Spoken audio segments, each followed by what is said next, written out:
Kalau kepala kita sudah diusap kiai, seolah-olah ada jaminan kamu pasti surga. Sehingga berebut mereka mencium tangan kiainya, dan kiainya pun seolah-olah memberikan pemahaman itu kepada muridnya. Dengan mudahnya tangannya selalu diangkat untuk dicium oleh murid-muridnya. Bahkan kadang-kadang tangannya di bawah agar muridnya ruku mencium tangannya itu. Siapa anda wahai kiai? Apakah stempel surga ada di tanganmu? Apakah surga Allah ada pada orang-orang yang menciummu dan mencium kakimu? Rasul. Manusia terbaik di permukaan bumi. Manusia terbaik di permukaan bumi. Tak seorang pun yang mencium kaki beliau. Assalamualaikum warahmatullahi wabarakatuh. Alhamdulillah wassalatu wassalamu ala Rasulillah wa ala alihi wa sahbihi wa man tabi'ah ila yaumil qiyamah, amma ba'd. Ja'alana Allah min ahli al-ilmi wal khairi was sa'adah. Semoga kita semua dijadikan oleh Allah Subhanahu wa taala termasuk ahli ilmu, ahli kebaikan, dan digolongkan termasuk orang-orang yang beruntung masuk ke dalam surganya Allah Subhanahu wa taala. Begitu buruk sangkanya Ustaz Maudud ini kepada orang-orang yang mencium tangannya kiai, dan kepada kiai-kiai yang membiarkan tangannya itu dicium oleh santri-santrinya atau orang-orang yang menciumnya. Dan mirisnya, begitu pedenya Ustadz ini, dia berbohong, berdusta atas nama baginda Nabi SAW, yaitu dia mengatakan Rasulullah SAW makhluk yang termulia, tidak ada satupun orang yang pernah mencium kaki beliau. Saya katakan berbohong, kenapa? Karena yang namanya berbohong itu adalah menyatakan ada perkara yang tidak ada, ataupun sebaliknya mengatakan tidak ada perkara yang ada. Hanya karena ketidaktahuan dia mengatakan sesuatu tidak ada. Jadi sekali lagi saya sampaikan bahwasanya kebiasaan buruknya orang Wahabi ini adalah nafyu syai'in li'adamil ilmi bihi. Menafikan sesuatu karena ketidaktahuannya atas sesuatu itu. Dan itu adalah termasuk sebuah kebohongan. Ya, semoga aja tidak masuk ke dalam ancaman baginda Nabi SAW. Man kadzaba alayya muta'ammidan falyatabawwa maq'adahu minan nar. Semoga saja tidak masuk. Jadi sekali lagi jangan sampai karena ketidaktahuan kita atas suatu perkara, kemudian kita menafikan perkara tersebut. Kita mengatakan bahwasanya perkara tersebut tidak ada. Nabi makhluk yang termulia, tidak ada yang pernah mencium kaki beliau seorang pun. Kata siapa? Maka dari itu sekarang kita akan memaparkan bagaimana riwayat yang menyatakan bahwasanya baginda Nabi SAW pernah dicium tangannya dan pernah dicium kakinya. Kita bacakan hadisnya ini di dalam kitab Riyadhus Shalihin.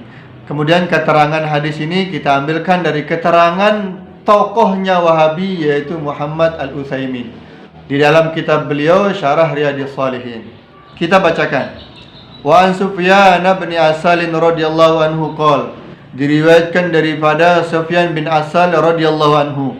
Qala, beliau berkata, qala Yahudiyun li sahibihi. Ada seorang Yahudi berkata kepada temannya, idhab bina ila hadan nabi. Pergilah kepada baginda Nabi SAW bersama kami.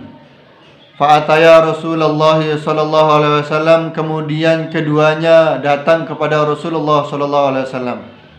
Fasa'alahu an tis'i ayatin bayyinat. Kemudian kedua orang Yahudi tersebut bertanya kepada baginda Nabi SAW tentang suatu ayat. Fadzakaral haditha. Kemudian rawi menyebutkan hadis tersebut ila qaulihi faqabbala yadahu wa rijlahu, sampai ucapannya rawi yaitu faqabbala yadahu wa rijlahu, yaitu dua orang Yahudi tersebut mencium tangannya baginda Nabi SAW dan kakinya baginda Nabi SAW. Wa qala, kemudian Yahudi tersebut mengatakan, nashhadu annaka nabiyyun, kami bersaksi bahwasanya engkau adalah seorang nabi. Rawahu Tirmizi wa ghairuhu, diriwayatkan oleh Al-Imam At-Tirmizi dan selain Imam At-Tirmizi. Biasanida sahihatin, dengan sanad-sanad yang sahih. Itu adalah hadis yang menunjukkan bahwasanya baginda Nabi SAW pernah dicium tangan beliau, bahkan beliau pernah dicium kaki beliau. Jadi Anda berdusta ketika Anda mengatakan bahwasanya baginda Nabi tidak ada seorang pun yang pernah mencium kaki beliau. Kemudian hadis berikutnya ini masih di dalam kitab Riyadhus Shalihin. Wa 'an Ibnu Umar radhiyallahu anhuma qissatun. Diriwayatkan dari Sayyidina Abdullah bin Umar ada satu kisah. qala fiha, yang mana Sayyidina Abdullah bin Umar beliau berkata di dalam kisah tersebut, fadanauna minan nabi sallallahu alaihi wasallam faqabbalna yadahu, rawahu Abu Daud. Di dalam kisah tersebut Sayyidina Abdullah bin Umar beliau mengatakan, kami mendekati baginda Nabi sallallahu alaihi wasallam, kemudian kami mencium tangannya baginda Nabi sallallahu alaihi wasallam. Diriwayatkan oleh Al-Imam Abu Daud.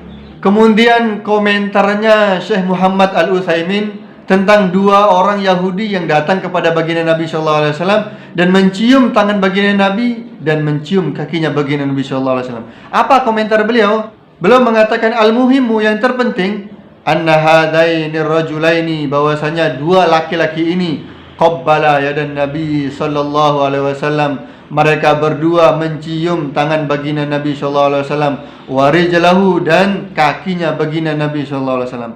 Fa aqarrahuma ala dzalika, kemudian baginda Nabi sallallahu alaihi wasallam membiarkan dua orang Yahudi tersebut untuk mencium tangan dan kakinya baginda Nabi sallallahu alaihi wasallam. Wa fi hadza jawazu takbilil yadi war rijli lil insanil kabir. Ini menunjukkan bahwasanya bolehnya mencium kaki dan tangan kepada orang yang lebih tua, lisyarafi wal ilmi, karena dia memiliki kemuliaan dan memiliki ilmu.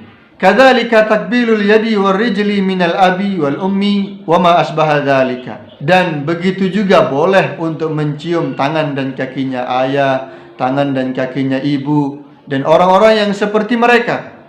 Li'anna lahuma haqqan, karena mereka memiliki hak untuk dicium kaki dan tangan mereka. Wa hadza minat tawaddu'i, ini adalah bentuk daripada tawadhu. Jadi panutannya orang-orang Wahabi saja, mereka membolehkan untuk mencium tangan dan kaki, tetapi ternyata bayi-bayi Wahabi ini tidak sesuai dengan arahan daripada guru mereka.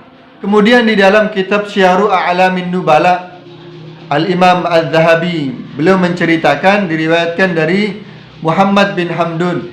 Muhammad bin Hamdun beliau mengatakan, sami'tu Muslim bin Al-Hajjaj, saya mendengar Al-Imam Muslim bin Hajjaj. Waja'a ila Muhammad bin Ismail Al-Bukhari, beliau datang kepada Muhammad bin Ismail Al-Bukhari, Al-Imam Al-Bukhari, yang mana beliau ini adalah guru daripada Imam Muslim. Faqabbala baina ainaihi, kemudian Imam Muslim mencium antara kedua matanya Imam Bukhari. Wa qala, kemudian Imam Muslim beliau mengatakan, da'ni hatta uqabbila rijlaika, biarkanlah saya untuk mencium kedua kakimu, ya ustadzal ustazin, wahai gurunya para guru, wa sayyidal muhaddithin, dan tuanya orang-orang yang ahli hadis, wa tabibal hadithi fi ilalihi, dan dokternya hadis di dalam penyakit-penyakit hadis, dalam ilat-ilatnya hadis. Jadi mencium tangan orang yang soleh, orang yang berilmu, para kiai, para ulama, pernah dicontohkan oleh para sahabat, pernah dicontohkan oleh Imam Muslim kepada Al-Imam Al-Bukhari. Kalau umpama Imam Muslim, Imam Bukhari hidup di zaman ini, mungkin orang-orang Wahabi akan mengatakan Imam Muslim dan Imam Bukhari ini berlebih-lebihan, karena Imam Muslim mencium kakinya Imam Bukhari, dan Imam Bukhari pun membiarkan Imam Muslim untuk mencium kaki beliau. Sehingga kalau kita itu tidak tahu atas suatu perkara, jangan gampang mengatakan bahwasanya perkara itu tidak ada. Ketidaktahuan kita tidak menetapkan bahwasanya perkara tersebut tidak ada. Sekian dari saya. Assalamualaikum warahmatullahi wabarakatuh.